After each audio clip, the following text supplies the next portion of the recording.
Thursday, March 18th, 2021 at 2 p.m.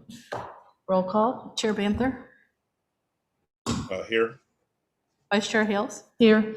Mr. Doddridge, Here. Mr. Kudos, Here. Mr. McCloy, Ms. Hall, Here. and Mr. Bersham. Here. Okay, our first item is review and discussion of the internal auditor applications. So this time we had several more than we did the last go round, so it was a little bit more intense on our part. So I thought we would just go around to each member and you could give us maybe your top three and any thoughts or insights you had when you went through the resumes. So I think we should start with Chair Banther. Thank you, and thank you, Ms. Hales, for chairing the meeting. I have some allergies that I'm sure y'all wouldn't want to be around me. So, again, with this position, I think we all have to keep in mind that it does not report to the city manager. That this reports directly to the board of commissioners, and having 5 bosses is very different than having one boss. So when reviewing these applications, I think I didn't see any that reported to a commissioner, and that's fine. But look for people that have some experience in at least government. So I wasn't again too crazy about these applications, but we have what we have. I know that Blair Henderson, I saw, again, I always forget if it's a he or a she. I saw them again in this roundup. I think they're a pretty strong connection to the local area. His or her work experience is relevant. The salary range is similar. I know we expressed last time this and some other applications have they have moved around a lot in this job, which I don't think is too uncommon these days, but it's to note. So I think Blair should be considered again. And then and these aren't on any particular order, it's just the ones I grabbed that I liked. And then Basilios Billy Polus, I think. Again, local ties, and is the deputy tax collector for Pasco County. I felt that was strong, and then he also has private industry experience as well. And then I like the fact that he worked for the Hillsborough County Board of County Commissioners way back in 2007. I think when his career got started. So I think that should be a strong candidate as well. Cheryl Hale. Again, pretty strong Department of Defense with auditing, and then the Department of Education over in Ohio, and then some other Department of Defense experience. So again, a work environment and structure that I think would lead to success in Tarpon. Wesley Glines. Not my top of the ones I pulled, but I think should be considered. Has been, according to this resume or this application, has been in the same job since 2008. Salary is definitely much lower than what we're offering, so that might be a concern, but I think Wesley should be considered in the running. And lastly, Robert Gorges. Again, kind of on the lower end of the ones I pulled along with Wesley, but has some experience in local government. But I really think, if I had to pick my top one, or let me see here, or top two, would be this Basilios Billy Polus. I'm sure that's a Greek name that I'm botching. Again, he is the deputy tax collector, and then with Cheryl Hale. I think those are my top two, and then the other three I mentioned are good, but those are the top two for sure. But again, I just stress to people that when we consider these things, that we are reminded of who they're going to be reporting to. Thank you. Thank you. Okay, I will go with my thoughts. I also looked for both government experience and non-government experience. Being in the accounting world myself, I find if we only focused on the government experience, they can bring a lot more with real world experience as well. I know I own my own business and I bring a lot of that knowledge to my job, so I look for that balance. The ones that stood out to me were Katie Sanders and Christopher Saunders. Mostly, they both had a balance of government and non-government experience. Mr. Saunders was actually a city audit manager for the city of Fort Worth some time back. They both have about an equal amount of years of experience. I did look at GPAs, although I know that's not the be-all, end-all, but I do look at that. That shows a focus when you're in school. I looked for supervisory experience too, just to be able to lead people. But Katie Sanders stood out to me more than any of them because she's currently in an internal audit capacity with a governmental agency. And she was promoted within various Florida agencies as well. So she's familiar with the Florida government structures too.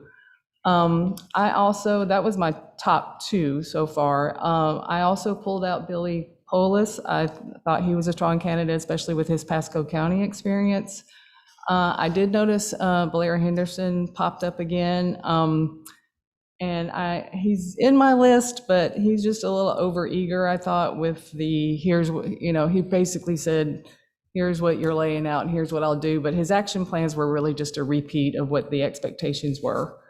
Karen Kunkel kind of popped up. She appears to be retired, but with government experience here in Pinellas County. And then Stephen Holmza stood out to me as well. He's got audit firm experience, public speaking experience, which that would be a lot of the requirement here is communicating with the Board of Commissioners. So if I had to rank my top three, I would go with Katie Sanders for 1, Christopher Saunders 2, and then I'm waffling between Mr. Holmza, Stephen Holmza, and Billy Basulis. So I think I will go with Billy on that one.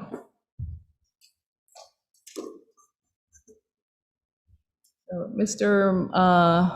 McCloy, if you want to go next.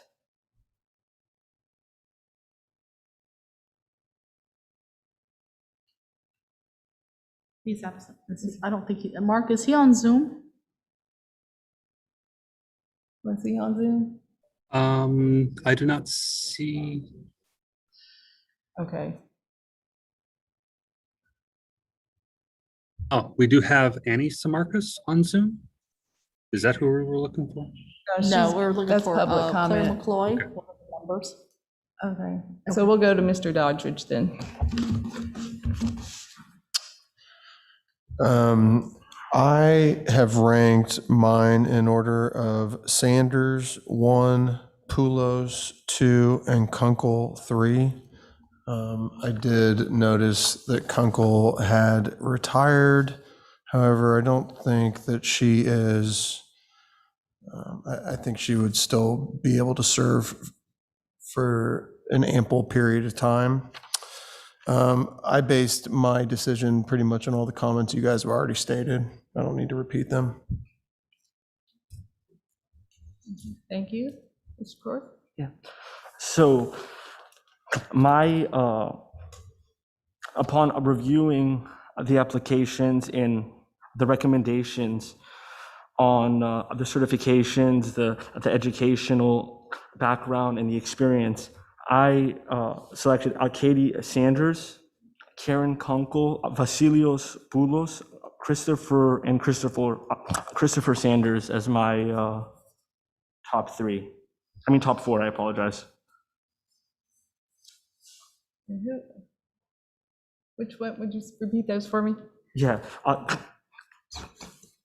Katie Sanders, Karen Kunkel, Vasilios Poulos, Christopher Sanders as Okay, number 4. all right, thank you. Okay, Mr. Bergman? Kind of pretty much in line with what we've been discussing. My top 3 were Christopher Saunders, Billy Polis, and Katie Sanders. Okay, and Ms. Hull? All right, thank you. Okay, so I think for the most part, it's in line. I have in order Kunkel first. Now, I would say that there's experience there doing the auditor position for Pinellas County City for a long time, so I think that there's some advantages there. I also have Blair Henderson again, and I agree. I definitely liked how they came out with sort of the plan, but you're right, the plan was a little bit light. There wasn't a lot of meat to the plan. There was a lot of repeating of the words, so I would say it was kind of like a 90-day plan that was not as specific as we would have liked to see. I have Salvador Rodriguez as well. That hasn't been mentioned, but aside from not holding the job for a long period of time, there is some good experience there. I also have Katie Saunders. The one thing I really liked about the experience with Katie is they actually listed about meeting with various department heads in a previous role and sort of working through some of the things that would be required in the internal auditor position. And they sort of explained on that, and I thought that was relatable to what we have. Number 5, I have Stephen Holmza. The challenge there, just looking at sort of the history, it didn't seem like a logical progression. And for a lot of these, it doesn't seem like a logical progression that this would be the next logical step for them to take. So that would be the only downside there. And then I did like Poulos as well. The one downside that I would mention is in the reason for leaving, Billy said that they wanted to take on audit management. It appeared as though they want to manage people as opposed to working as an individual contributor. That's all I've got. Thank you. Excellent point. Did you want to rank yours or? Sure. I definitely, I would, okay, so let me go ahead and do Kunkel, Henderson, Rodriguez, Sanders, and then Holmza.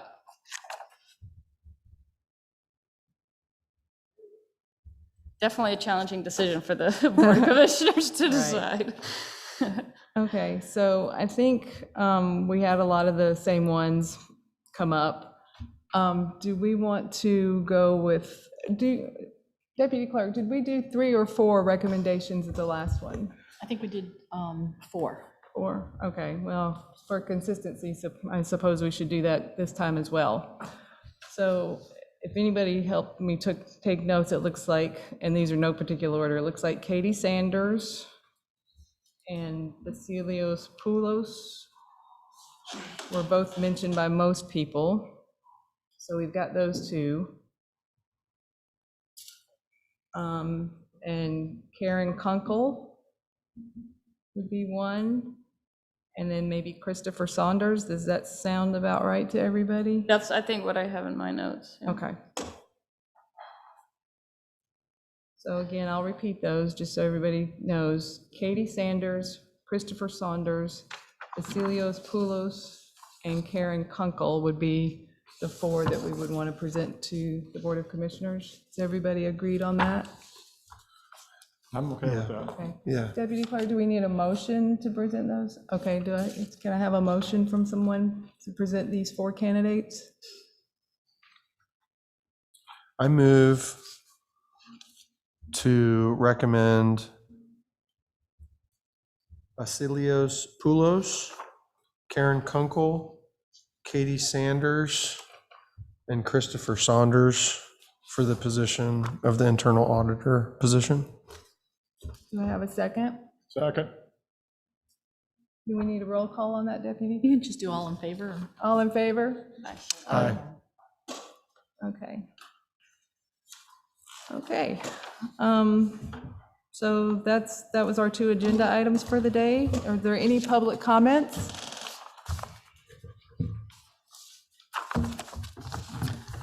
Panagiotis Kolyas, 595 Peninsula Avenue. And Mr. Jump, can you verify if Annie Samarkis is on, that will be donating 2 minutes of her time? If she can, please state her name and address for the record. Thank you. Annie Samarcos, 32 West Tarpon Avenue, Tarpon Springs. Good afternoon, Budget Advisory Board. I first want to say thank you for all your service and commitment to our city and the board. You don't have to be here, but you volunteer your time to better Tarpon Springs. How you doing, Mrs. Hall? How you doing, Mrs. Hales? Mr. Kudos? Mr. Doddridge, I'm sorry, nice to meet you. Likewise. I want to give you guys all an update. We have a water and waste rate study. I saw at the last meeting that there's a rate study, and in April, I predict the rates will go down as they should. And this was only possible because the citizens forced the issue. We told Ron Herring, and I apologize, sir, I've been calling you Dan. I get the names mixed up at times too, so please forgive me. We told him if this issue wasn't fixed come March 2022, we were gonna find people who would fix it. Now, code enforcement, I got the expenditures and figures from Mr. Herring for 2019 and 2020, and I'm curious why the money is distributed the way it is. In 2019, we had 33,000 of the 2019 code enforcement money went to salaries, and in 2020, it was 35,000. So whose salaries was this paying for? Because Steve Gasson makes more than that annually. And why did we spend $6,500 on shipping and postage in 2019, and then another $4,800 in 2020? And why do we have $8,200 budgeted, but yet $84 went into the life and health insurance? You know, once we connect that code enforcement and the police department with this illegal money racket that it's used to target certain citizens, individuals in the Black community, then we are going to separate code enforcement from the police department. And if any of you are interested in details, I'm not hard to find, I'm not hard to reach. If any of you ever have questions that, quite frankly, you're too afraid or embarrassed or don't want to directly ask, reach out to me. I'll put in the public records request. I have no problem doing it. Now, let's talk about the elephant in the room. This is a very big topic, this internal auditor position. We voted for it last March. Vast majority of citizens wanted it. And the truth is, do you guys know the history about this auditor position, how it's come to where we don't have one right now? Well, to me, it's Mark LaCourse and the good old boys. They're trying to milk this issue. And the reason we don't have an internal auditor is because the good old boy network didn't want one. They've been kicking the can down the road for 10 years. They had people like Jim Kolianis, Mark LaCourse's political bully, who was on the Charter Review Board, and I think David Banther was on there too. Correct me if I'm wrong, David. But we also had a shady attorney spin up an opinion, and Townsend Terrapini, David's business partner, supported during a BOC meeting that the charter was written and a full-time auditor wasn't needed based on how the charter was written. Now, that was all done to protect Mark LaCourse and the good old boys from honest and transparent reporting. Even David Banther will state how he doesn't want an internal auditor because he doesn't want the position to be used as a tool against city staff, especially Mark LaCourse. The good old boys will scratch each other's backs, and it's getting ridiculous. You know, David, I would love for you to articulate why the city of Tarpon Springs doesn't need an internal auditor unless you've had a change of heart. And what happened to the last lady that was going to be hired? From what I saw at the last BAC meeting, at the public comments at the end, it just sounded like there was a lack of communication. And I'm curious as to why she really declined the position. But it's my opinion, Mark LaCourse and city staff did whatever they could to make the position undesirable. And if it's up to David Banther and the good old boys network's heir to the throne, they are never going to have an internal auditor as long as Mark is our city manager. We want accountability.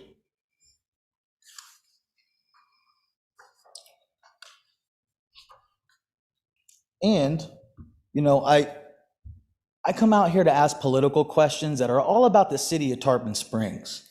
You guys might think it's personal, but I don't speak anything personal. We speak about past and present political issues that are important to us. So Mr. Banther, you've been hiding and running from these political questions that are important to Tarponites.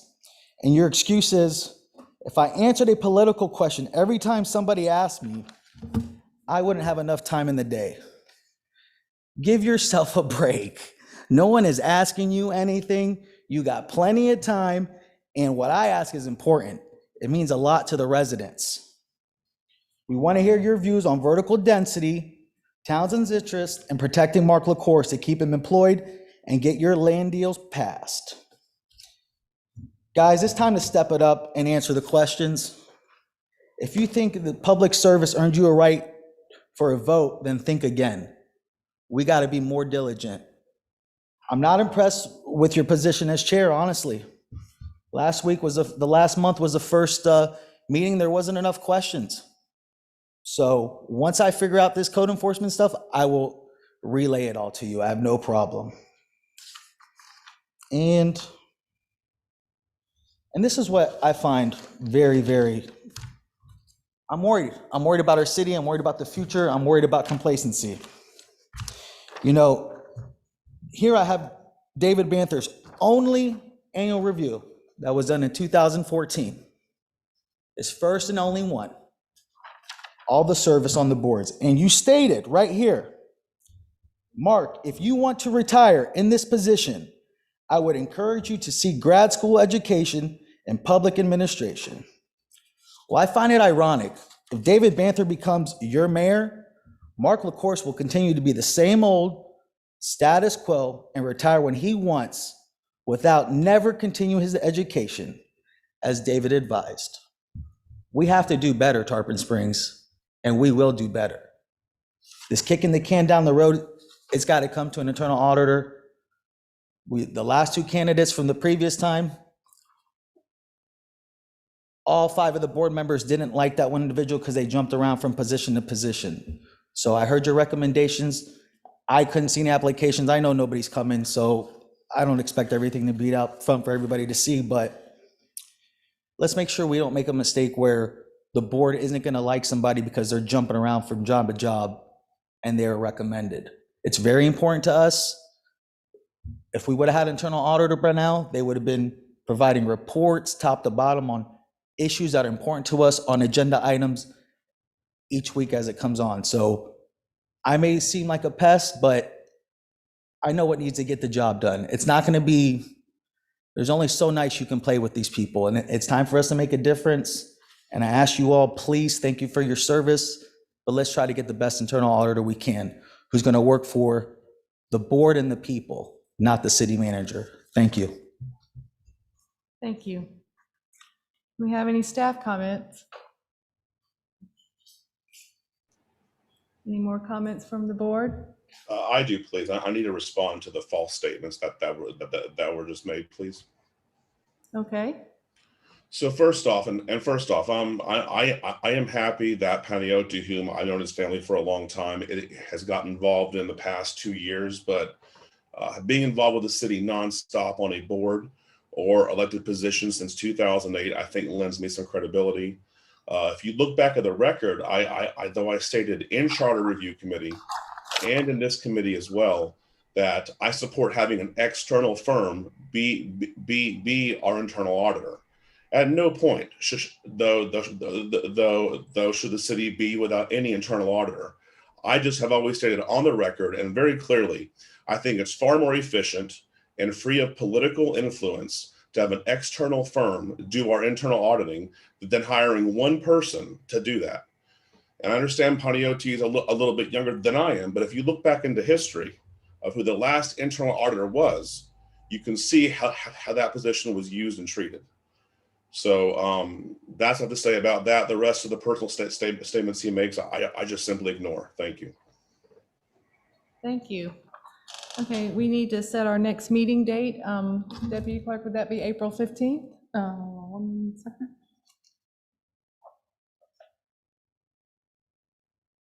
Yes, April 15th. Everyone's good with that? Yes. Okay, does anyone have any future agenda items they'd like to say right now? Okay, we'll let Mr. Herring come up with something to discuss. We'll probably need to discuss our, the budget cycle's about to come up, and we'll be having more meetings, I would think, coming in May. Okay. There's no other business, then the meeting is adjourned at 2:26.